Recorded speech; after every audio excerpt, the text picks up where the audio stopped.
Tira Vanachari Jamunatira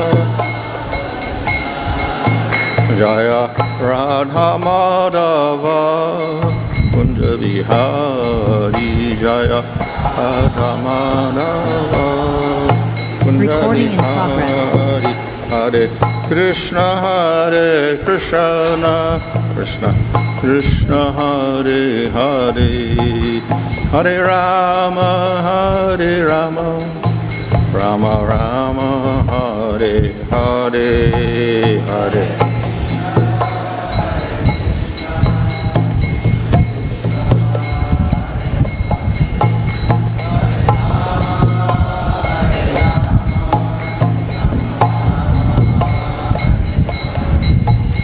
Jaya Prabhupada, Prabhupada, Prabhupada, Jaya Prabhupada, Jaya.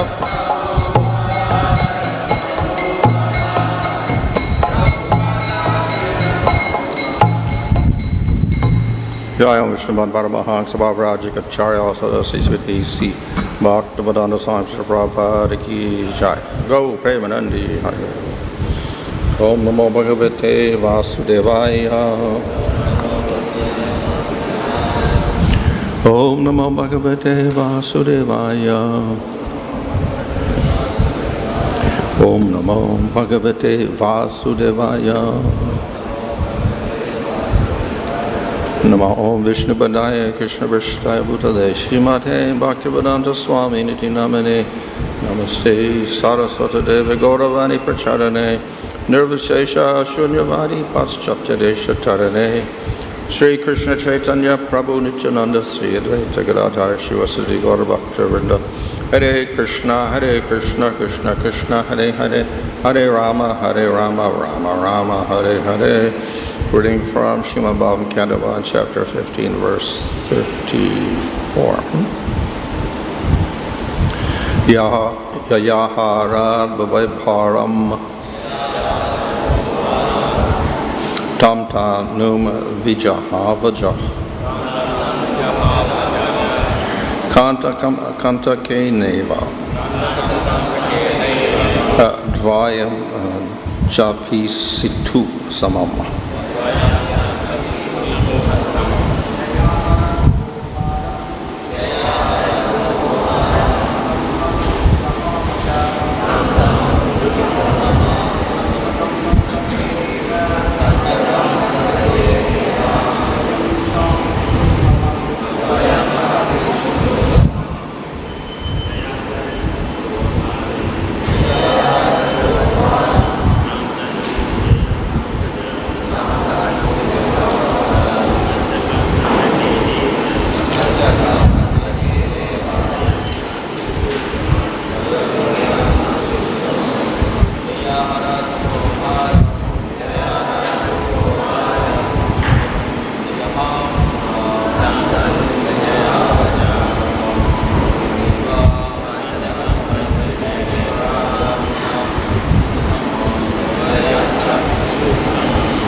Yayā, that by which aharat took away bhuvo of the world, bhāraṁ, burden, tam, that, tanum, body, vijahau, relinquished, ajaḥ, the unborn, kaṇṭakam, thorn, kaṇṭakena, by the thorn, bhuvo, like that, dvayaṁ, both, cha, also, api, although, ishituḥ, controlling, samam, equal. Translation: the Supreme Unborn, Lord Śrī Kṛṣṇa, caused the members of the Yadu dynasty to relinquish their bodies, and thus he relieved the burden of the world. This action was like picking out a thorn with a thorn, though both are the same as the controller. Purport: Śrīla Viśvanātha Cakravartī Ṭhākura suggests that the rishis like Sonaka and others who were hearing Śrīmad-Bhāgavatam from Sūta Gosvāmī at Naimisharanya were not happy to hear about the Yadus dying in the madness of intoxication to give them relief from the mental agony. Sūta Gosvāmī assured them that the Lord caused the members of the Yadu dynasty to relinquish their bodies, by which they had to take away the burden of the world. The Lord and his eternal associates appeared on earth to help the administrative demigods in eradicating the burden of the world. He therefore called for some of the confidential demigods to appear in the Yadu family and serve him in his great mission.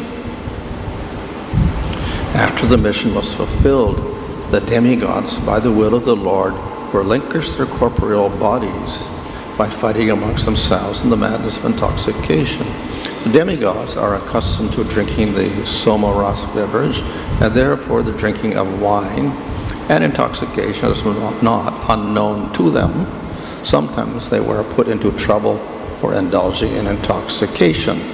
Once the sons of Kuvera fell in the wrath of Narada for being intoxicated, but afterwards they regained their original forms by the grace of the Lord Śrī Kṛṣṇa. We shall find this story in the 10th Canto.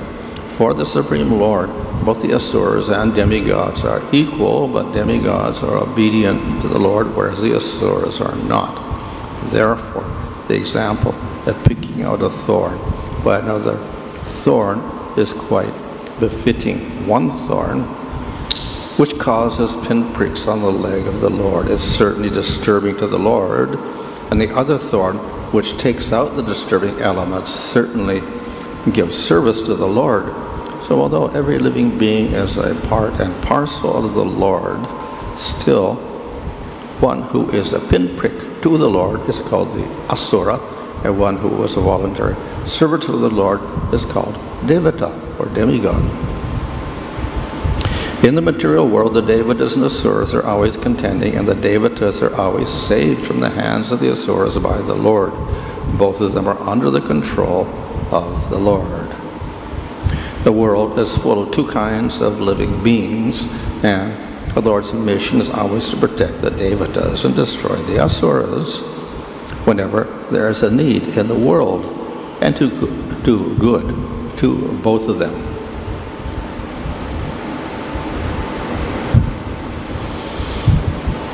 So here we get a further description and explanation of the disappearance of the Yadus.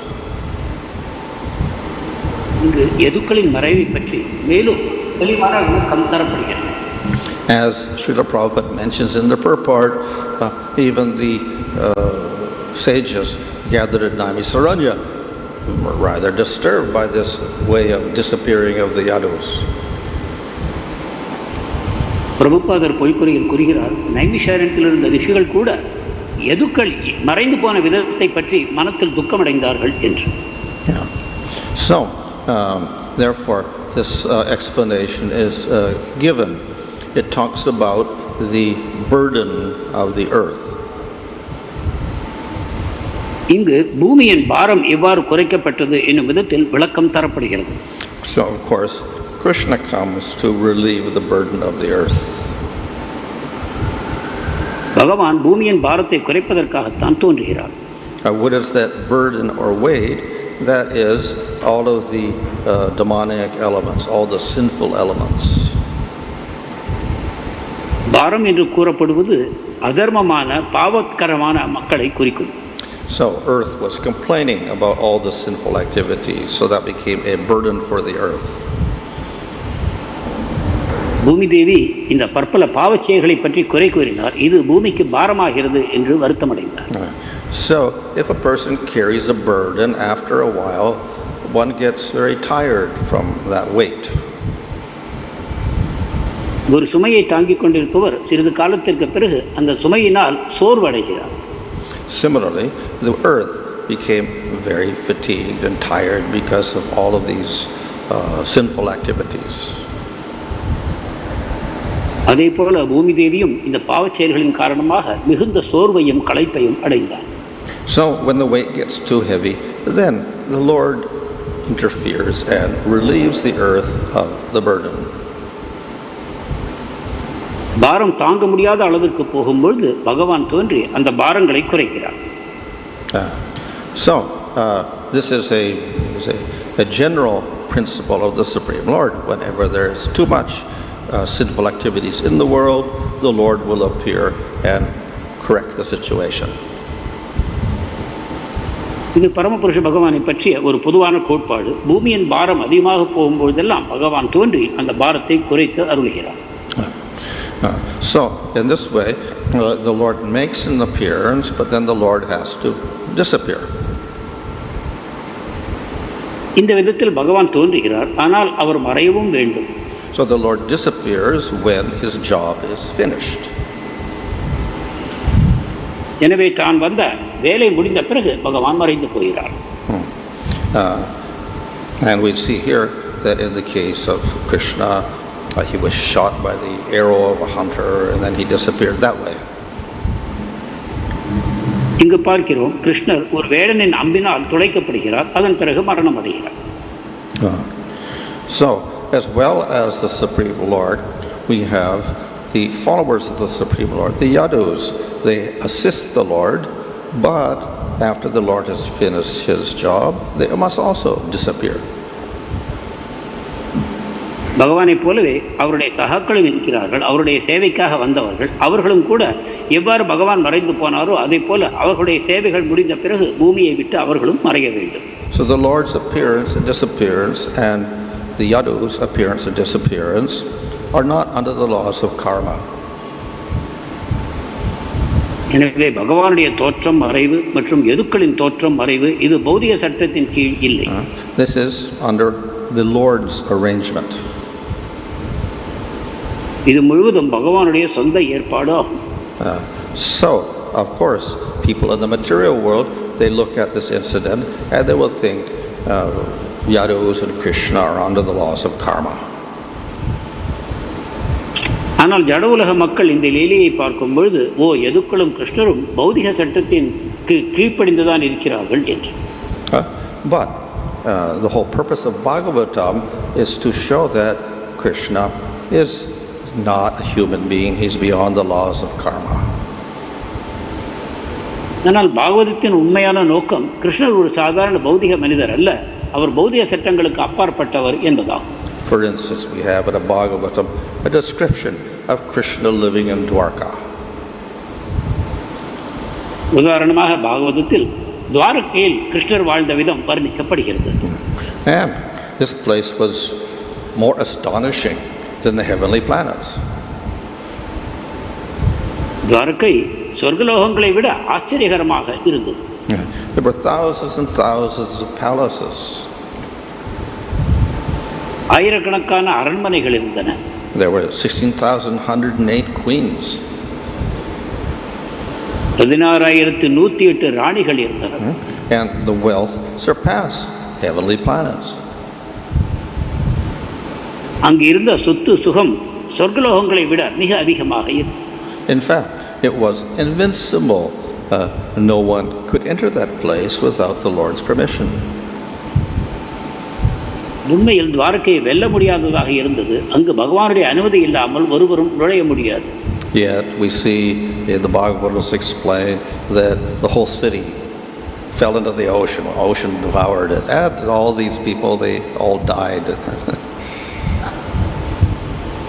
ஆனால் பாகவதம் வேறொரு இடத்தில் விளக்குகிறது, இந்த சமுத்திரம் அந்த துவாரகையே உட்கொண்டது. அந்த துவாரகை நகரம் முழுவதும் அழிந்து போய் சமுத்திரத்திற்கு மூழ்கி போயது. அங்கிருந்த மக்களும் இறந்து போனார்கள் என்று வர்ணிக்கிறது. So the two descriptions are very contrary. இந்த இரண்டும் ஒன்றுக்கொன்று முரணாக நாம் காண்கிறோம். So one who is a materialist will emphasize the material aspect. Okay, they were all destroyed. The city was destroyed by the ocean. They killed each other. பௌதிகவாதி இவ்வாறு காண்பார். அந்த நகரம் சமுத்திரத்தால் அழிக்கப்பட்டது, அங்கு வாழ்ந்த மக்கள் ஒருவர் அடித்துக்கொண்டு மாண்டார்கள் என்று பௌதிகவாதி காண்பார். The devotee will appreciate the great power of the Supreme Lord. ஆனால் பக்தர்கள் பகவானுடைய அற்புதமான மகிமைகளை புகழ்ந்து பாராட்டுவார். And then you will see this disappearance is completely contradictory. அப்பொழுது இந்த மறைவு லீலை ஒரு முரண்பாடாக அவர் காண்பார். And then he will look for an explanation. அப்பொழுது இதற்கான விவரங்களை தேடுவார். Of course, we will see explanation given in Bhāgavatam itself. பாகவதத்திலேயே அதற்கான விளக்கம் தரப்படுவதையும் அவர் காண்பார். So this is one verse that explains. இது அதை விளக்கக்கூடிய ஒரு ஸ்லோகமாகும். And in 11th Canto, there's a few chapters that go on to explain the disappearance. 11வது ஸ்கந்தத்தில் மேலும் இந்த தோற்றமும் மறைவும் விளக்கப்படுகிறது. And through these descriptions, it is made very clear that the Lord is not subject to birth and death at all. இந்த வர்ணனைகளின் வாயிலாக பகவான் பிறப்பது இறப்பது என்ற இருமைக்கு உட்பட்டவரே அல்ல என்று நாம் புரிந்து கொள்வோம். And his devotees are not subject to birth and death at all. அதே போல அவருடைய பக்தர்களும் ஜனன மரணத்திற்கு உட்பட்டவர்கள் அல்ல.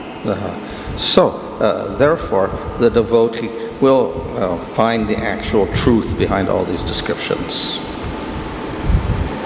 எனவே ஒரு பக்தர் இந்த வர்ணனைகளுக்கு பின்னால் இருக்கக்கூடிய உண்மையை புரிந்து கொள்கிறார். So in this verse we have an example. இந்த ஸ்லோகத்தில் இதற்கான ஒரு உதாரணம் நாம் பார்க்கிறோம்.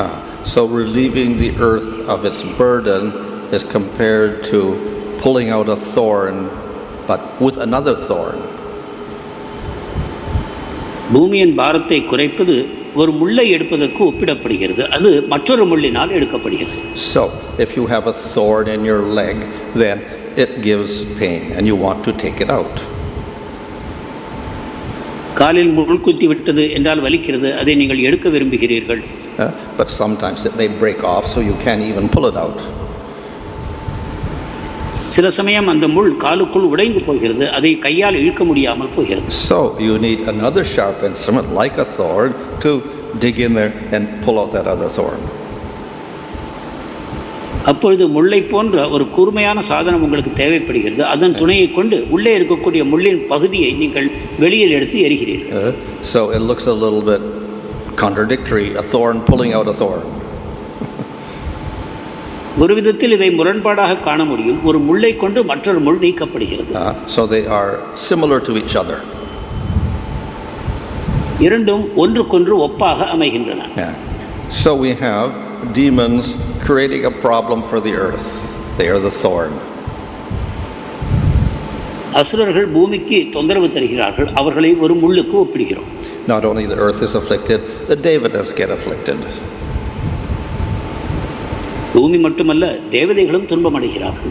So the asuras are one thorn, and then the Lord has to destroy them somehow or other. எனவே அசுரர்கள் ஒரு முள் என்றால் இந்த முள்ளை ஏதோ ஒரு விதத்தில் பகவான் அழிக்க வேண்டும். So therefore the Lord uses, of course, his own body, or he uses his devotees, the Yadus. பகவான் தன்னுடைய சொந்த சரீரத்தை பயன்படுத்துகிறார், மேலும் பக்தர்களாகிய எதுக்களையும் பயன்படுத்துகிறார். So just as the demons afflict the earth, so the Yadus afflict the demons. அசுரர்கள் எவ்வாறு பூமிக்கு துன்பம் தருகிறார்களோ அதை போல எதுக்கள் அசுரர்களுக்கு துன்பம் தருகிறார்கள். So in that sense they are both similar. இந்த விதத்தில் இருவரும் ஒருவரை ஒருவர் ஒத்திருக்கிறார்கள். There's force behind each of these elements. இந்த இரண்டு சக்திகளுக்கும் பின்னால் ஒரு வேகம் உள்ளது. We could say even violence may be used in both cases. இரண்டு விஷயங்களிலும் வன்முறை பயன்படுத்தப்படுகிறது என்று கூறலாம். So we have criminals that they do violence to the citizens. குற்றவாளிகள் பொதுமக்களுக்கு வன்முறை செய்கிறார்கள். So the king has to use violence against the criminals. எனவே அந்த குற்றவாளிகளுக்கு எதிராக அரசரும் வன்முறையை பயன்படுத்த வேண்டும். So we find some similarity there between the criminals and the people punishing the criminals. விதமாக குற்றவாளிகளுக்கும் அவர்களுக்கு தண்டனை வழங்குபவர்களுக்கும் ஒரு விதத்தில் ஒற்றுமை உள்ளது. Of course, to make this work properly, the Yadus have to be stronger than the criminals or the demons. ஆனால் இது சரியாக பயன்பட வேண்டும் என்றால் யதுக்கள் அசுரர்களை விட பலசாலிகளாகவும் தண்டனை வழங்குபவர்கள் குற்றவாளிகளை விட பலசாலிகளாகவும் இருக்க வேண்டும். So in that sense there's also difference. அந்த விதத்தில் ஒரு வேற்றுமையையும் நாம் காண்கிறோம். In fact, though they may look similar, the Yadus are actually completely different because they have spiritual bodies. பார்ப்பதற்கு ஒன்று போல தோன்றினாலும் உண்மையில் யதுக்கள் வித்தியாசமானவர்கள், ஏனென்றால் அவருடைய சரீரம் ஆன்மீகமானது. And they are empowered by the Supreme Lord, so they're much more powerful than the demons. அவர்கள் பகவானால் சக்தி ஊட்டப்பட்டிருக்கிறார்கள், எனவே அசுரர்களை விட அவர்கள் மிகவும் பலம் வாய்ந்தவர்கள். So therefore they're similar, they're also different. எனவே ஒரே சமயம் அவர்கள் ஒருவர் ஒத்தும் இருக்கிறார்கள், மாறுபட்டும் இருக்கிறார்கள். Now the problem comes after we pull the thorn out, we still have the other thorn there. பிரச்சனை எப்பொழுது உண்டாகிறது என்றால் ஒரு முள்ளை எடுத்து விட்டோம், ஆனால் மற்றொரு முள் இன்னும் உள்ளே இருக்கிறது. So previously this chapter was mentioned that even the Yadus became a burden on the earth. They're acting like a thorn also.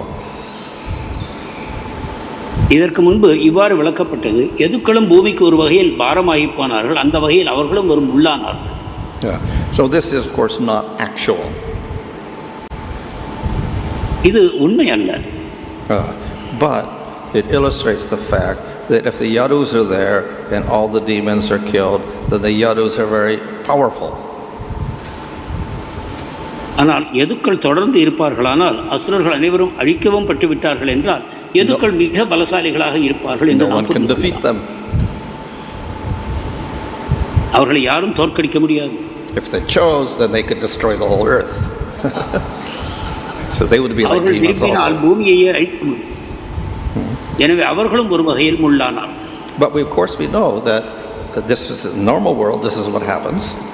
Someone defeats another government, they become powerful, then they become demonic also. ஆனால் நமக்கு தெரியும், சாதாரண பௌதிக உலகத்தில் இவ்வாறு நடக்கிறது. ஒருவர் அரசாங்கத்தை தோற்கடிக்கிறார், பிறகு அவர் அரசாங்கமாகிறார், அவரும் பலவிதமான துன்பங்களை இழைக்கிறார்.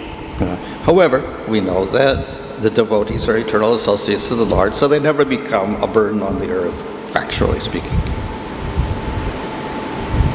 ஆனால் இந்த பக்தர்கள் பகவானுடைய நித்திய சகாக்கள், எனவே எந்த காலத்திலும் பூமிக்கு இவர்களால் துன்பம் உண்டாகாது, அவர்கள் பாரமாக மாட்டார்கள் என்பதை நாம் அறிந்திருக்கிறோம். Nevertheless, because the Lord is gone, these devotees should also disappear. ஆனாலும் பகவான் மறைந்து விட்டார் என்ற காரணத்தினால் இந்த பக்தர்களும் மறையத்தான் வேண்டும். The devotee is always with the Lord. பக்தர் எப்பொழுதும் பகவானோடு இருக்கிறார். So when the Lord disappears, it's natural the Yadus should also disappear. எனவே பகவான் மறைந்த பிறகு யதுக்களும் மறைவது இயல்பாகும். So therefore the Lord made another arrangement.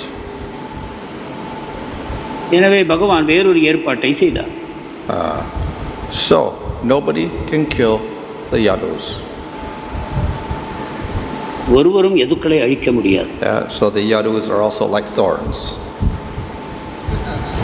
எனவே யதுக்களும் ஒரு முட்களே. So how do you remove the thorn? With another thorn. முள்ளை எவ்வாறு நீக்குவது? அதற்கு மற்றொரு முள் தேவை. So the Yadus remove themselves. They kill each other. எனவே யதுக்கள் தங்களை தாங்களே நீக்கிக் கொண்டார்கள், ஒருவரை ஒருவர் கொன்றார். So in that way, the only force that can remove the Yadus is another Yadu. இவ்விதமாக யதுக்களை அழிக்கக்கூடிய ஒரே ஒரு சக்தி மற்றொரு யதுவே ஆகும். So that also is like one thorn removing another thorn. இதுவும் ஒரு முள் மற்றொரு முள்ளை நீக்குவதற்கு ஒப்பானது. But we know that this course is a little bit different from the Yadus removing the demons. ஆனால் இது யதுக்கள் அசுரர்களை கொன்றதற்கு வித்தியாசமான ஒன்றாக நாம் புரிந்து கொள்ள வேண்டும். And none of the Yadus are demons. எந்த யதுவும் அசுரர் அல்ல. So it's devotees removing devotees. What does that mean? They're all eternal. So actually it's just some show. பக்தர்கள் மற்ற பக்தர்களை நீக்குவது என்பது உண்மையில் அவர்கள் நித்தியமானவர்கள். எனவே இது ஒரு காட்சி மட்டுமே.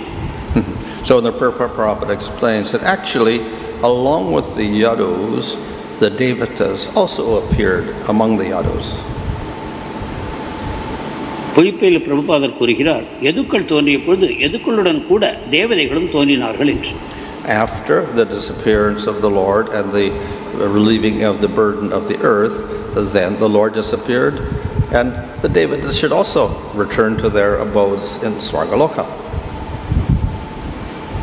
பகவான் மறைந்து போனார், பூமியின் பாரமும் நீக்கப்பட்டது. அதற்கு பிறகு அந்த தேவதைகளும் தங்களுடைய சொர்க்கலோகத்திற்கு புறப்பட்டு செல்ல வேண்டும்.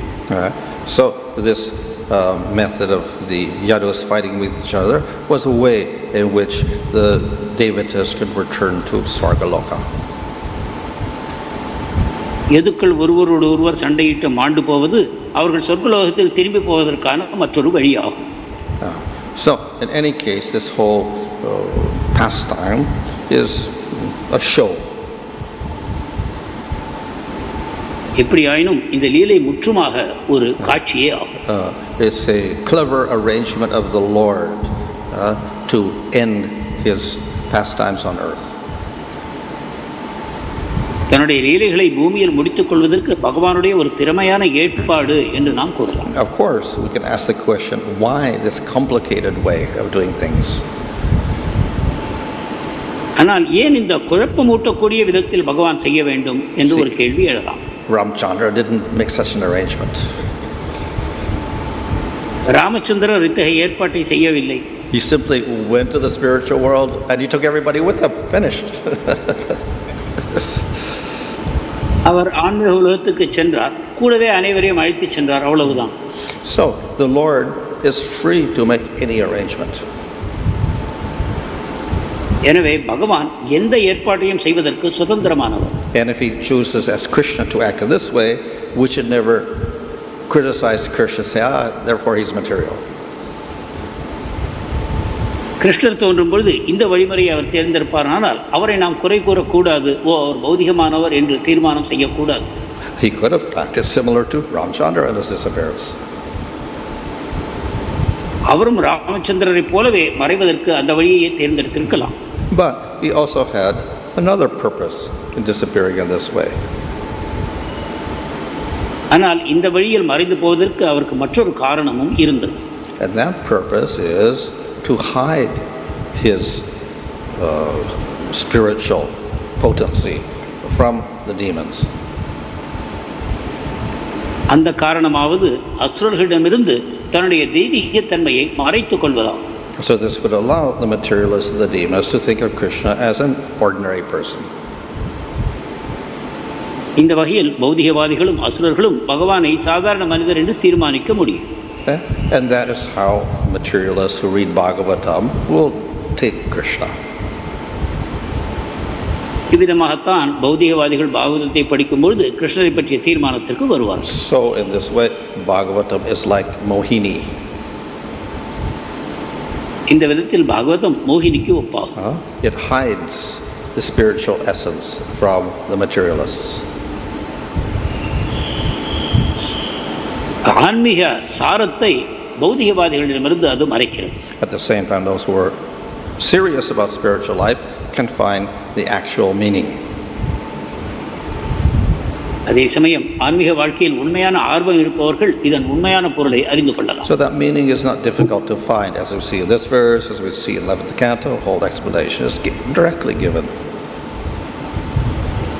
அதை காண்பது கடினமும் அல்ல. நாம் இந்த ஸ்லோகத்தை பார்க்கிறோம், மேலும் 11வது ஸ்காந்தத்தில் மேலும் விளக்கங்களை பார்க்கிறோம். இந்த விதத்தில் பாகவதத்திலிருந்தே இதற்கான உண்மையான தெளிவை நாம் அடைய முடியும். So in this way, Bhagavatam gives the nectar to the devotees and hides it from the demons. இவ்விதமாக ஸ்ரீமத்-பாகவதம் பக்தர்களுக்கு அமிர்தத்தையும் மற்றவர்களிடமிருந்து அதை மறைக்கவும் செய்கிறது. Hare Krishna.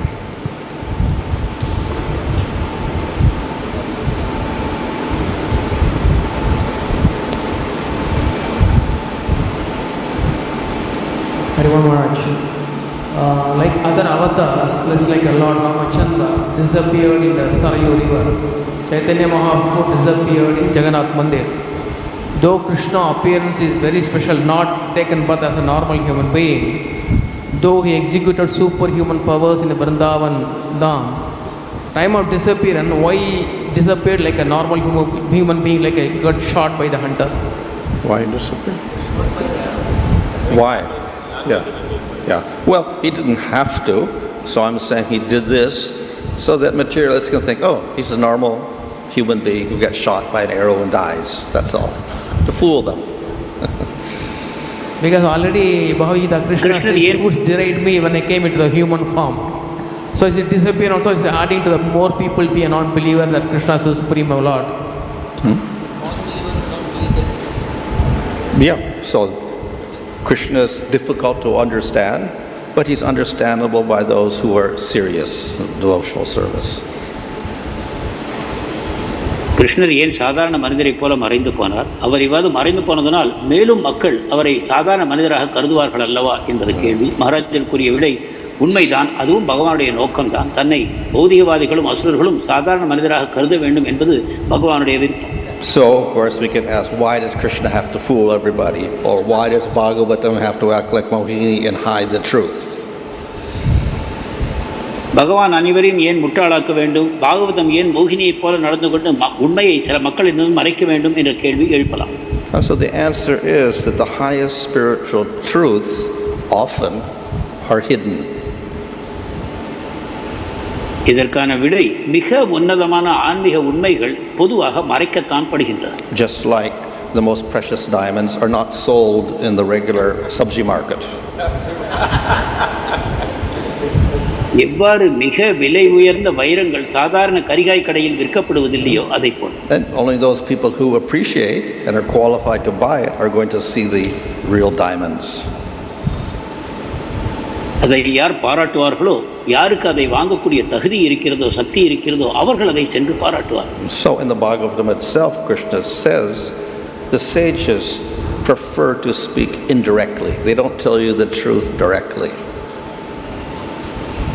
பாகவதத்திலேயே பகவான் கூறுகிறார், ரிஷிகளும் முனிவர்களும் உண்மையை நேரடியாக கூற விரும்புவதில்லை, அவர்கள் அதை மறைமுகமாகத்தான் கூறுகிறார்கள். And Krishna also says, I also prefer that method. கூறுகிறார், எனக்கும் அந்த வழிமுறை பிடிக்கும் என்று. So thus the scriptures speak in a hidden way sometimes, and the Lord himself in his pastimes does things in a secret way. எனவே எவ்வாறு வர்ணனைகள் மறைமுகமாக தடப்படுகின்றனோ அதை போலவே பகவான் தான் தோன்றும் பொழுதும் கூட சில லீலைகளை மறைமுகமாக புரிகிறார். Hare Krishna Maharaj. So Maharaj, but we see that Lord Chaitanya Mahaprabhu, when he speaks, he states things very clearly and in a direct manner.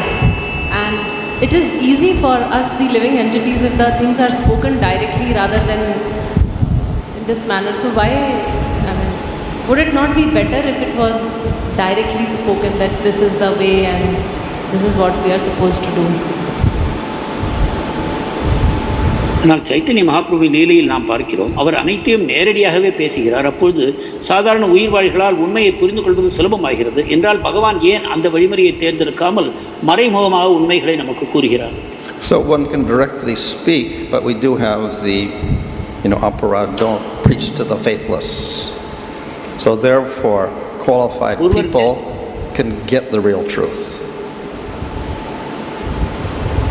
ஒருவர் நேரடியாக பேசவும் முடியும், ஆனால் அது ஒரு அபராதமாகிறது. நம்பிக்கையற்றவர்களுக்கு பிரச்சாரம் செய்யக்கூடாது என்று நமக்கு கூறப்பட்டிருக்கிறது. எனவே அதை நேரடியாக கூறாமல் மறைமுகமாக கூற தேவைப்படுகிறது. So Lord Chaitanya spoke and he convinced Sarvabhauma Bhattacharya and others because they were qualified to accept the truth. Mahaprabhu சார்வபௌம Bhattacharyar போன்றவர்களுக்கு நேரடியாக உண்மையை கூறினார். ஏனென்றால் அவர்களுக்கு அந்த உண்மையை கேட்பதற்கான தகுதி இருந்தது. அதன் மூலம் அவர்கள் தூய்மை அடைந்தார்கள். To others, Lord Chaitanya simply said, chant the holy name, chant the holy name. மற்றவர்களை பொறுத்தவரை சைத்தன்ய மகாபிரபு புனித நாமத்தை உச்சரியுங்கள் என்று மட்டும் கூறினார். So similarly, when we preach, we cannot preach everything that Lord Chaitanya spoke to Sarvabhaumacharya to the normal people. They will not understand at all.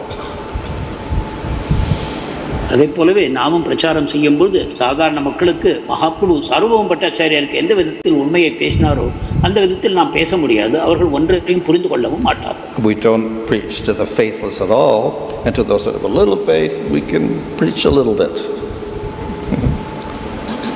விசுவாசம் மற்றவர்களுக்கு நாம் பிரச்சாரம் செய்வதே இல்லை. சிறிது விசுவாசம் இருக்குமானால் சிறிது அளவுக்கு அவர்களுக்கு நாம் பிரச்சாரம் செய்கிறோம். So for the Chaitanya Charitamrita actually is written for people who are fully faithful. Chaitanya சரிதாமிர்தம் உண்மையில் யாருக்கு முழுமையான நம்பிக்கை இருக்குமோ அவர்களுக்காக இயற்றப்பட்டது. Similarly, the commentaries on Bhāgavatam and other scriptures and Upanishads, etc., by the acharyas are written for people who already have faith. அதே போல பாகவதத்தின் உரைகளும் மற்ற உபனிஷத்துகள் மற்ற வேத சாஸ்திரங்களின் உரைகளும் யாருக்கு ஏற்கனவே நம்பிக்கை இருக்குமோ அவர்களுக்காகவே இயற்றப்பட்டது. Thank you, Maharaj. Maharaj, we hear that the bodies of Yadus were spiritual. They had spiritual bodies. So what is the understanding, like what does it mean that they had spiritual bodies? Who? Yadus? The Yadus. எதுக்களுக்கு ஆன்மீக உடல் இருந்தது என்று கூறினார்கள். அதை எவ்வாறு புரிந்து கொள்வது? So, spiritual body means that the Atma has a form which is indestructible. ஆன்மீக உடல் என்னும் பொழுது ஆத்மாவிற்கு அழிக்க முடியாத ஒரு உடல் இருக்கிறது என்று பொருள். And it's non-different from the Atma itself, unlike the material world where the Atma is completely different from the body. அந்த உடல் ஆத்மாவிலிருந்து வேறுபடாதது. பௌதிக உலகத்தை பொறுத்தவரை ஆத்மாவுக்கும் உடலுக்கும் முற்றுமாக மாற்றம் வித்தியாசம் உள்ளது. So that spiritual body therefore is Satchidananda. எனவே அவர்களுடைய ஆன்மீக சரீரம் சச்சிதானந்த வடிவம். Whereas the material body is not Sat, not Chit, and no Ananda. ஆனால் பௌதிக உடலை பொறுத்தவரை சத்தும் இல்லை, சித்தும் இல்லை, ஆனந்தமும் இல்லை. But they may look very similar. ஆனால் பார்ப்பதற்கு இரண்டும் ஒன்று போல தோன்ற முடியும். So the body of Krsna may look like a material body. The body of the Yadus may look like material bodies. கிருஷ்ணருடைய உடலும் யதுக்களின் உடலும் பார்ப்பதற்கு பௌதிக சரீரத்தை போல தோன்றலாம். So the appearance is one thing, but actually the spiritual body is completely different from material body. எனவே தோற்றத்திற்கு ஒன்றாக இருந்தாலும் கூட உண்மையில் ஆன்மீக சரீரம் பௌதிக சரீரத்திலிருந்து முற்றிலும் வேறுபட்டது. This is regarding this Parakshavada. Can you say that this Parakshavada is like a Gona Vritti, secondary meaning? Gona Vritti, secondary meaning. Of what? Of what a statement. Like see, Chaitanya Mahaprabhu criticizes Shankaracharya taking the secondary meaning. Here also Parakshavada is like a secondary meaning of the words normally Krishna is trying to present in the society. But in Mukha Vritti, that is only devotee can understand that primary meaning. பரோட்சவாதம் என்பது கௌண விருத்தி என்று எடுத்துக்கொள்ளலாமா? அதாவது அதன் முக்கியமான உண்மையை கூறாமல் இரண்டாம் பட்சமான உண்மை கூறப்படுவதை நாம் பரோட்சவாதமாக கூறலாம். So generally we take the primary meaning, the direct meaning. பொதுவாக நேரடியான முக்கியமான உண்மையை நாம் பொருளாக ஏற்றுக்கொள்கிறோம். Particularly when there are statements of tattva, philosophical statements. குறிப்பாக தத்துவத்தை பற்றிய வாக்கியங்களை நாம் நேரடியாகவே பொருள் கொள்கிறோம். Where there is contradiction between mukhya vritti one place, mukhya vritti another place, doesn't make sense, then we may have to use lakshana, secondary interpretation. எங்கு முரண்பாடு தோன்றுகிறதோ ஒரு வாக்கியத்தின் முக்கிய விருத்தி அதன் நேரடியான பொருள் மற்றொரு வாக்கியத்தின் நேரடியான பொருளோடு முரண்படுகிறதோ அந்த சமயத்தில் நாம் லக்ஷணா அதாவது இரண்டாவது பட்சமான பொருளை ஏற்றுக்கொள்கிறோம். அந்த முரண்பாட்டை நீக்குவது. Sometimes if we use direct meaning, it doesn't make common sense. So we have to use secondary meaning. சில சமயங்களில் நேரடியான பொருளை எடுத்துக்கொள்வோமானால் அது நமது பொது அறிவுக்கே பொருந்தாதாக இருக்கிறது. அந்த சமயத்தில் இரண்டாவது பொருளை நாம் ஏற்றுக்கொள்கிறோம். So we can say there's a village on the Ganga. உதாரணமாக கங்கையில் ஒரு கிராமம் இருக்கிறது என்று சொன்னால், So to take that literally, then we'll say yes, there's a village floating in the middle of the Ganga river. அதை நாம் நேரடியான பொருள் கொள்வோமானால் ஆமாம் கங்கை நதியில் ஏதோ ஒரு கிராமம் மிதந்து கொண்டிருக்கிறது என்று நினைப்போம். But doesn't make sense. So then we interpret the word on the Ganga to mean on the bank of the Ganga. So that's interpretation. இது பொது அறிவுக்கு பொருந்தாத காரணத்தினால் அந்த கிராமம் உண்மையில் கங்கை நதியின் கரையில் இருக்கிறது என்று நாம் பொருள் கொள்வோம். So in other places there will be contradictions between one statement and another. For instance, Krishna was shot by a hunter and died. But then Supreme Lord is ajaḥ, no birth, no death, akshaya. He's eternal. So there's a contradiction between those two statements. இதே போல வேறு இடங்களிலும் இரு வார்த்தைகளுக்கு வேறு வேறு பொருட்கள் முரண்பாடாக தோன்றுமானால் நாம் சரியான பொருளை எடுத்துக்கொள்ள வேண்டியிருக்கிறது. உதாரணமாக பகவான் வேடனின் அம்பால் இறந்து போனார் என்று கூறப்படுகிறது. அதே சமயம் பகவான் பிறப்பும் இறப்பும் அற்றவர் நித்தியமானவர் என்றும் கூறப்படுகிறது. அப்போது இரண்டு முரண்பாட்டையும் சரி செய்வதற்காக நாம் பொருளை ஏற்றுக்கொள்கிறோம். Krishna is spiritual, Krishna material. Both cannot be true. ஒரு இடத்தில் கிருஷ்ணர் ஆன்மீகமானவர், மற்றொரு இடத்தில் கிருஷ்ணர் பௌதிகமானவர் என்று கூறும்பொழுது இரண்டும் உண்மையாக இருக்க முடியாது. So therefore contradiction is there. Then we can do one thing. We can go by majority of statements. எனவே ஒரு முரண்பாடு தோன்றுகிறது. அதை தீர்த்து வைப்பதற்காக அதிகபட்சமான வாக்கியங்கள் எதை சொல்வதோ அதை உண்மையாக நாம் ஏற்றுக்கொள்கிறோம். So throughout the Bhāgavatam it is saying the Lord is ajaḥ, without birth, without death, he's eternal, spiritual, so much through the Bhāgavatam. Then at the end it says that Krishna's body was shot by a hunter and died. So majority statements win over the other statement. And then we have to say, we must explain this, Krishna got shot by the hunter and died, is in another way because of that. எனவே பாகவதம் முழுவதிலும் பகவான் தோற்றமும் இறப்பும் அற்றவர், நித்தியமானவர், எப்பொழுதும் இருப்பவர் என்றெல்லாம் கூறப்பட்டிருக்கிறது. ஏதோ ஒரு இடத்தில் மட்டும் பகவான் வேடனின் அம்பால் இறந்து போனார் என்று கூறப்பட்டிருக்கிறது. அப்பொழுது நாம் சரியான பொருளை புரிந்து கொள்வதற்காக இது பௌதிகமான விதத்தில் விளக்கப்பட்டிருக்கிறது, இது உண்மை அல்ல என்று நாம் தீர்மானத்துக்கு வருகிறோம். At the end of the Bhāgavatam 12th Canto also, Sūta Gosvāmī in discussing with Parikshit at the end says, now you've heard everything. So now the goal is merge in Brahman. பாகவதத்தின் இறுதியிலும் கூட சுகதேவ கோஸ்வாமி பரீட்சித் மகாராஜரிடம் கூறுகிறார், இப்போது நான் அனைத்து உண்மைகளையும் நான் கூறிவிட்டேன், இப்பொழுது உன்னுடைய லட்சியம் பிரம்மனில் கரைந்து போவதுதான் என்று கூறுகிறார். So the impersonalists take that statement at the end of the Bhāgavatam and say, that's the ultimate conclusion of the Bhāgavatam. எனவே பாகவதத்தின் இறுதியில் சுகதேவர் பேசியிருக்கக்கூடிய இந்த உண்மையை அருவவாதிகள் இது அருவவாதம் தான் உண்மை, நாம் அருவத்தை தான் ஏற்றுக்கொள்ள வேண்டும் என்ற தீர்ப்பதற்கு வந்து விடுவார்கள். But this is contradicted by the majority of the statements in the Bhāgavatam, which condemns impersonal liberation over realization of Krishna with prema. ஆனால் பாகவதம் முழுவதும் இருக்கக்கூடிய உண்மைகளுக்கு இது முரண்பாடாக இருக்கிறது. மற்ற இடங்கள் அனைத்திலும் இந்த அருவம் என்பது கண்டிக்கப்படுகிறது, மாயாவாதம் கண்டிக்கப்படுகிறது. எனவே அந்த அடிப்படையில் இது தவறானது என்ற பொருளுக்கு நாம் வர வேண்டும். And therefore we have to reject that meaning and find another meaning. இதன் காரணமாக இந்த மாயாவாத அர்த்தத்தை நாம் நிராகரிக்க வேண்டும், வேறொரு பொருளை அறிய வேண்டும். I have read some of the commentary of Viśvanātha Cakravartī said that Yadus also became the burden because if Krishna leave and Yadu remain because of their attachment or devotion towards Krishna, they will create chaos in the earth because of separation. So Krishna have to make arrangements so that Yadu leave first and Krishna disappear later, something like that. Is it? எதுக்கள் உண்மையில் பூமிக்கு பாரம் அல்ல, ஆனால் அவர்களை பிரிந்து போவது பாரமாகும் என்று கருதி கிருஷ்ணர் முதலில் எதுக்களை மறையச் செய்து பிறகு தான் மறைந்து போனார் என்று ஒரு விவரம் நான் படித்திருக்கிறேன். இது உண்மையா? Yeah. Well, the devotee in separation from the Lord, of course, that's an unnatural position. பகவானோடு பக்தர் ஒரு பிரிவாற்றமை உணர்வது என்பது ஒரு இயல்பான நிலை அல்ல. Of course, we know that ultimately, because they are eternal associates, they're not going to do anything violent and adharmic, whatever, but it's not natural.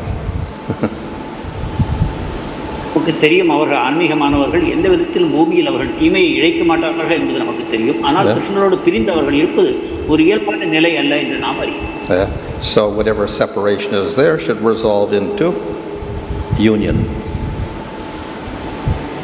எனவே இங்கு இருக்கக்கூடிய பிரிவு சந்திப்பில் முடிய வேண்டும்.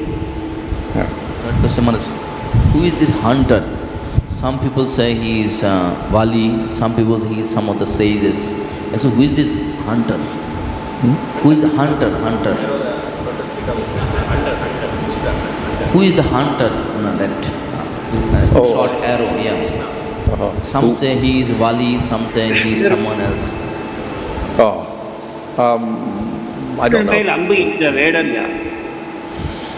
I don't know if our acharyas actually identify specifically as somebody in a previous lifetime or whatever. I don't remember.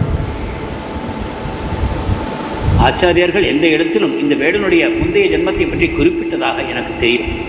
However, in the Bhagavatam it says, of course, he was apologizing to the Lord for that, and that he got blessed by the Lord also. So whatever his fortune was very good because he got the blessings of the Lord. So he wasn't at fault ultimately. ஆனால் பாகவதம் கூறுகிறது, அந்த வேடன் பகவானிடம் மன்னிப்பு கேட்டதாகவும் பகவான் அவரை மன்னித்து அவருக்கு ஆசீர்வாதங்களை வழங்கியதாகவும் கூறப்படுகிறது. எனவே அவர் நிச்சயமாக ஒரு பாக்கியசாலியான ஜீவாத்மா என்று நாம் பொருள்படலாம். So he was also one of the instrument of the Lord for fulfilling the Lord's pastime. அவரும் பகவானுடைய ஒரு கருவியாக செயல்பட்டார். பகவானுடைய லீலைகளை முடித்துக் கொள்வதற்கு அவர் உதவினார். Online please. Hare Krishna Maharaj, your Kammal servant Rahaseshwar Gopal Das. Question from Bala Mukunda Das in Tamil language. Kalani please translate in English. Hare Krishna Maharaj, இங்கு ஒரு ஜீவாத்மா இங்கு இருந்து ஆன்மீக லோகம் சென்று அந்த நபருக்கு இந்த நினைத்த சேவை கிடைக்குமா அல்லது ஜீவாத்மாவின் தன்மை இயற்கை தன்மைக்கு ஏற்ப ஆன்மீக உலகில் சேவை கிடைக்குமா? Can you read the question please? Yes. It's not audible here. It's not clear. You can read? Can you read the question please? When one perfected soul reaches the spiritual world, will it get what it desired when it lived in this material world, whether the same seva will be given or the Lord will give one seva by his choice? What seva he gets in the spiritual world? Okay. So, it is natural that in the material world a devotee does sadhana and he chooses to serve the Lord in a certain way. ஜட உலகில் பக்தர் சாதனா பக்தி செய்கிறார். அப்பொழுது பகவானுக்கு ஒரு குறிப்பிட்ட விதத்தில் சேவை செய்ய வேண்டும் என்று தீர்மானிக்கிறார். But because of material mixture or whatever, he cannot do so perfectly, so he has to practice. ஆனால் பௌதிக கலைகளின் காரணமாக அவர் விரும்பக்கூடிய சேவையை அவர் முழுமையாக செய்ய முடியாது. எனவே அவர் பயிற்சி செய்ய தேவைப்படுகிறது. As he practices, then his service becomes more steady. பயிற்சியின் மூலமாக அவருடைய பக்தியை அவருடைய சேவையை தொடர்ந்து செய்யும் சக்தி அவருக்கு உண்டாகும். Consequently, his material desires decrease and decrease. அப்பொழுது படிப்படியாக அவருடைய பௌதிக ஆசைகள் குறைந்து போகின்றன. So when he is steady, then as he's doing his service, that service may become very particular. What type of service? What mood of service? அவர் ஸ்திரமாக தொடர்ச்சியாக தன்னுடைய பணியை செய்யும் பொழுது அது ஒரு குறிப்பிட்ட தெளிவான தன்மையை அடைகிறது. இந்த விதத்திலான சேவை என்கிறது. Then the Lord responds to that and he gets very, very joyful. பகவான் அதற்கு பரஸ்பரம் தன்னுடைய வெளிப்பாட்டை செய்கிறார். அதன் மூலமாக அந்த ஜீவாத்மா முழுமையான ஆனந்தத்தை அடைகிறார். So then the devotee will continue to do that service with more enthusiasm. அப்போது அந்த பக்தர் தொடர்ந்து சேவையை செய்கிறார். This may continue for several lifetimes. இது பல பிறவிகள் தொடரக்கூடும். Finally, he reaches bhava stage and he's able to see the Lord and directly serve the Lord. இறுதியாக பாவ நிலையை அடைந்து பகவானுக்கு நேரடியான சேவை செய்யும் வாய்ப்பு அவருக்கு கிடைக்கும். And again, the Lord will simply respond to the exact type of service and mood that the devotee has developed over many lifetimes. அப்பொழுதும் அந்த பக்தர் பல பிறவிகளாக வளர்த்து கொண்டிருக்கக்கூடிய அந்த குறிப்பிட்ட சேவை, அந்த சேவைக்கான மனோபாவம், அந்த அடிப்படையில் பகவான் தன்னுடைய பரஸ்பர அன்பை வெளிப்படுத்துகிறார். So there's a natural development of that individual's bhakti until he reaches prema. இவ்விதமாக பிரேமையை அடையும் வரைக்கும் ஒரு இயல்பான விதத்தில் அந்த பக்தருடைய பக்தி தொண்டு அந்த குறிப்பிட்ட படியானது பரிணாம வளர்ச்சி அடைகிறது. In prema, that service becomes perfect and the response of the Lord is also perfect. பிரேமை நிலையில் அந்த பணி பக்குவ நிலையை அடைகிறது. பகவானுடைய அன்பு பரஸ்பரமும் பக்குவ நிலையில் வெளிப்படுகிறது. Hare Krishna Maharaj. Next question is from Krishna Kumar Prabhu. A person glorifying the Supreme Lord at all times, using his body, mind and words, can he be negatively impacted by Kali Yuga? கலியுகம் ஒரு பக்தர் தன் உடல், மனம், சொற்களால் செய்யக்கூடிய அந்த பக்தியை எதிர்மறையான விதத்தில் தாக்கத்தை உண்டாக்குமா?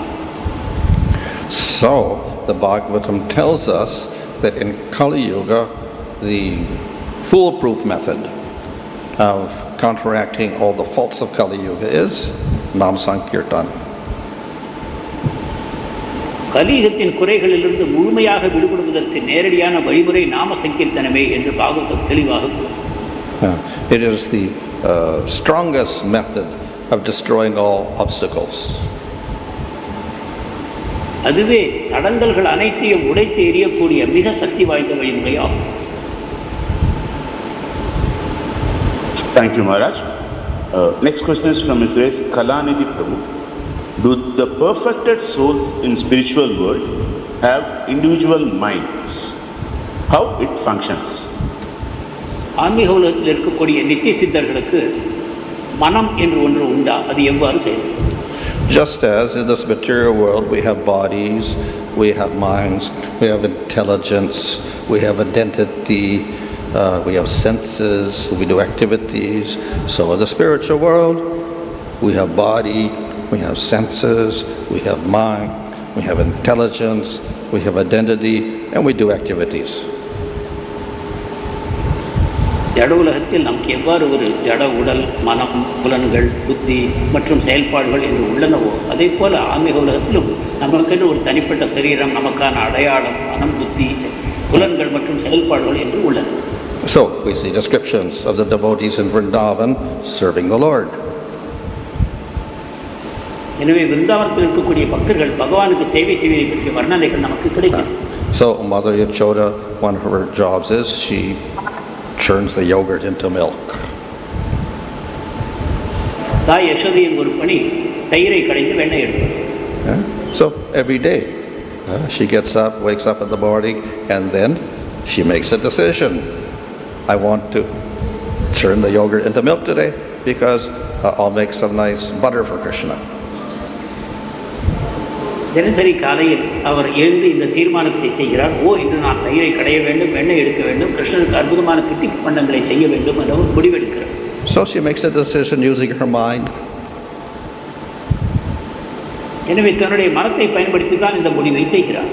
And then she will say, well, which milk will I choose? அதுக்கு பிறகு எந்த பாலை தேர்ந்தெடுக்கலாம் என்று தீர்மானிக்கிறார். So then she'll look at all the different milks from the different cows, and then she'll choose this milk here because that's the best type of cow eating the best type of grass, so I'll choose that. So she's using her intelligence. பல பசுக்களிடமிருந்து வரக்கூடிய பாலை அவர் பார்க்கிறார். அதில் சிறந்த உணவு உண்ட பசு எது, அதனுடைய பால் சிறந்ததாக இருக்கிறது என்று அந்த பாலை அவர் தேர்ந்தெடுக்கிறார். Of course, we can say, well, why Mother Yasoda has to do it? She's the queen of Vrindavan. Let the servants do all this. Yashoda பிருந்தாவனத்தின் ராணி, அவள் மற்றவர்களுக்கு இந்த பணியை விட்டுவிடலாமே என்று நாம் கேட்கலாம். But Mother Yasoda has an identity. She says, I am Krishna's mother, so I have to do this. ஆனால் தாய் யசோதாவுக்கு ஒரு அடையாளம் இருக்கிறது. நான் கிருஷ்ணருடைய தாய், எனவே நானே இதை செய்ய வேண்டும் என்று அவர் முடிவெடுக்கிறார். So as in the material world, the antakarana with the mind, intelligence, and ego operate, but they are spiritual, not material. எனவே ஜட உலகத்தில் எவ்வாறு மனம், புத்தி, புலன்கள் செயல்படுமோ அதே விதத்தில் ஆன்மீக உலகத்திலும் செயல்படுகின்றன. ஆனால் அவை பௌதிகமானவை அல்ல, முற்றிலும் ஆன்மீகமானவை. We have spiritual senses, we have spiritual pranas. நமக்கு ஆன்மீக புலன்களும் ஆன்மீக பிராணங்களும் இருக்கும். Thank you, Maharaj. One last question from Vijay Prabhu. Why are the asuras or the Yadus being referred as a burden, as if they are something heavy? Is this meant to be taken allegorically? அசுரர்களும் எதுக்களும் ஏன் பாரம் என்று கூறப்படுகிறார்கள்? உண்மையில் அது அவருடைய பாரத்தை குறிப்பிடுகிறதா அல்லது வேறு பொருள் உள்ளதா? Are the Yadus to be a burden? Question.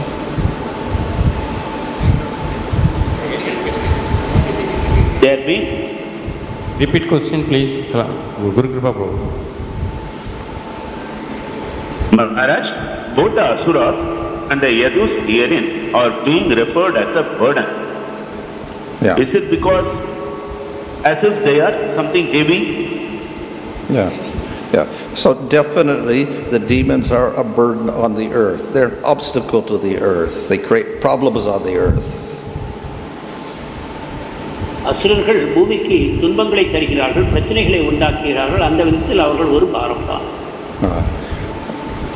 Literally speaking, the devotees can never be a burden on the earth because they're not sinful. They don't create a dharma on the earth. நேரடியான பொருளை எடுத்துக்கொள்வோமானால் பக்தர்கள் ஒரு பாரமாக முடியாது, ஏனென்றால் அவர்கள் அதர்மத்தையோ பாவங்களையோ செய்வதில்லை. But without the Lord, they are out of place. ஆனால் பகவான் இல்லாமல் அவர்கள் தங்களுடைய சுயமான இடத்தில் இல்லை.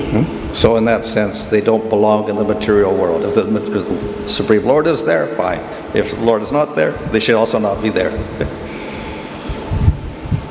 அந்த விதத்தில் பௌதிக உலகம் அவர்களுடைய உலகம் அல்ல. பகவான் இருந்தால் அவர்கள் இருக்கிறார்கள், பகவான் இங்கு இல்லை என்னும் போது அவர்களும் இங்கு இல்லாமல் போகிறார்கள். Thank you, Maharaj. One minute. Yadus and Brajavasis, they all have spiritual body and they are using their senses, mind, intelligent for the pleasure of Lord. But I hear that they don't have sense organs. No blood, no bone. How can I understand that? பூக்களும் பிரஜவாசிகளும் ஆன்மீக உடலை கொண்டிருக்கிறார்கள், ஆனால் அவர்களுக்கு புலன்கள் என்பது இல்லை என்று நான் கேள்விப்பட்டிருக்கிறேன். So in the spiritual world, the devotees have bodies, and then the bodies must have senses. ஆன்மீக உலகத்தில் உடல்கள் இருக்கின்றன என்றால் புலன்கள் இருக்கத்தான் வேண்டும். So the devotees see Krishna. They must have eyes. பக்தர்கள் கிருஷ்ணரை காண கண்கள் இருக்க வேண்டும். They smell the fragrance of Krishna's garland, so they must have noses. கிருஷ்ணருடைய மாலையின் மணத்தை நுகர்வதற்கு அவர்களுக்கு மூக்கு வேண்டும். They taste prasadam. They must have tongues and mouths. பிரசாதம் உட்கொள்வதற்கு நாக்கும் வாயும் தேவை. They have action senses like hands and feet. கைகளும் கால்களும் தேவை செயல்களை செய்வதற்கு. Now, of course, these senses are different from material senses because one, they're eternal. ஆனால் இந்த புலன்கள் பௌதிக புலன்களிலிருந்து மாறுபட்டவை தான், ஒரு விதத்தில் அவை நித்தியமானவை என்பது ஒரு காரணம். And secondly, they're non-different from the Atma itself. மற்றொரு வேற்றுமை, இந்த ஆன்மீக புலன்கள் ஆத்மாவிலிருந்து மாறுபடாதவை. And thirdly, unlike material senses, which are under the dictates of mind for getting material enjoyment, those senses are all guided by service to Krishna. மூன்றாவது வேற்றுமை, பௌதிக புலன்கள் மனத்தினால் கட்டுப்படுத்தப்படுகின்றன பௌதிக சுகங்களை அனுபவிப்பதற்காக. ஆனால் ஆன்மீக புலன்கள் கிருஷ்ணருக்கு சேவை செய்யும் விதத்தில் அவை செயல்படுகின்றன. I think Prabhuji is trying to say that, in the material world we have a sense devata. Sense devata. Sense devata. In the material world, but in the spiritual that is not there. You need devatas in the spiritual world? Well, material senses, of course, are not independent. பௌதிக புலன்களுக்கு தேவதைகள் என்று உள்ளது. ஆன்மீக உலகத்தில் அவ்வாறு உள்ளதா என்ற கேள்விக்கு பதில், புலன்கள் உண்மையில் சுதந்திரமானவை அல்ல. The senses depend on a sense object, that is form for the eye or taste for the tongue, etc. புலன்கள் புலன் நுகர்ச்சி பொருட்களை சார்ந்திருக்கின்றன. உதாரணமாக கண்கள் காட்சி பொருள் தேவைப்படுகிறது, நாக்குக்கு அது சுவைப்பதற்கான உணவுப் பொருட்கள் தேவைப்படுகின்றன. And then there's a devata so that the two can come together. இந்த விதத்தில் அந்த இரண்டையும் இணைப்பதற்கு தேவதை செயல்படுகிறது. So that's a material arrangement. இது ஒரு பௌதிகமான ஏற்பாடு. So in the spiritual world, that type of arrangement is not necessary in one sense. ஆன்மீக உலகத்தில் இத்தகைய புலனுணர்ச்சிக்கான தேவதை என்னும் ஏற்பாடு அவசியமில்லை. Everything is ultimately under the energy of the Supreme Lord. அனைத்தும் அங்கு பரமபுருஷ பகவானுடைய சக்திக்கு கீழ் செயல்படுகின்றன. However, we can have devatas there functioning as a pastime only. ஆனால் அங்கும் தேவதைகள் இருக்கக்கூடும், ஆனால் அவர்கள் லீலைக்காகவே இருக்கிறார்கள். So obviously devatas are there to control aspects of material nature. Why we need devatas in the spiritual world? But we do see devatas there. பௌதிக இயற்கையை கட்டுப்படுத்துவதற்கு இங்கு தேவதைகள் இருப்பதைப் போல ஆன்மீக உலகத்திலும் ஏன் தேவதைகள் இருக்கக்கூடாது? இருக்க அவசியம் இருக்கிறது. So they're also carrying out service to the Lord there. அவர்களும் பகவானுக்கு பணிகளை செய்கிறார்கள். But there they have spiritual bodies. அவர்களுக்கும் ஆன்மீக சரீரம் உள்ளது. And their service is not anything to do with material enjoyment. It's all to facilitate prema. அந்த அவருடைய சக்திகள் பௌதிக சுகங்களுக்காக அல்ல, பகவானுடைய சேவைக்காகவே உள்ளது. Śrīmad-Bhāgavatam